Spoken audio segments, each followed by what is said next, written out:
मोर्चा झाला, यापूर्वी देखील आपण देखील असलेल्या अतिथी असतील मतदानाच्या गोळ्यासंदर्भात वारंवार बोट दाखवलेला आहे. दिल्लीत मोर्चा झाला तर महाराष्ट्रातही हा मुद्दा लावून जाणार आहात किंवा काय या दृष्टीने? सगळ्या देशभर हा मुद्दा लागला पाहिजे, लावून धरला पाहिजे, कारण देशातल्या लोकशाहीचा हा विषय आहे.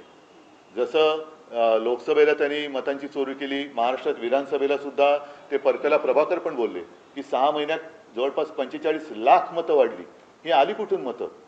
त्याच्यामुळे मी तर सगळ्यांना सांगतोय की आपलं नाव पहिलं तपासून घ्या मतदार यादीत, आणि आपल्या आपल्या पत्त्यावरती आणखीन काही मतदार घुसवलेत का हे सुद्धा तपासा, असं मी नागरिकांना आवाहन करतो. एकीकडे निवडणूक आयोगावर प्रश्नचिन्ह उपस्थित तुम्ही करता, त्यासोबतच शरद पवारांचं एक मोठं वक्तव्य होतं की 160 एकंदरीत उमेदवार आम्ही निवडून देऊ. 2 जण भेटली होती, रावसाहेब गणतडे तुम्हाला सुद्धा भेटली होती. नाही, एक सांगतो तुम्हाला, निवडणुका आल्यानंतर अशी लोकही भेटत असतात, पण त्या गोष्टी कधी आम्ही गांभीर्याने घेतल्या नाहीत.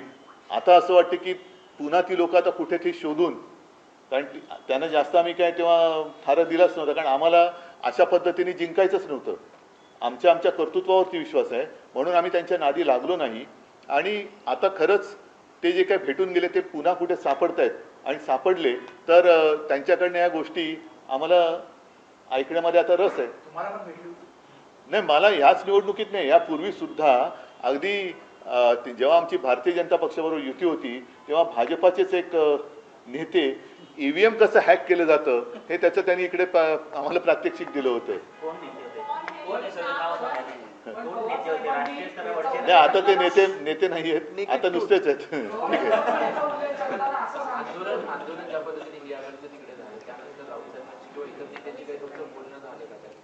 काय?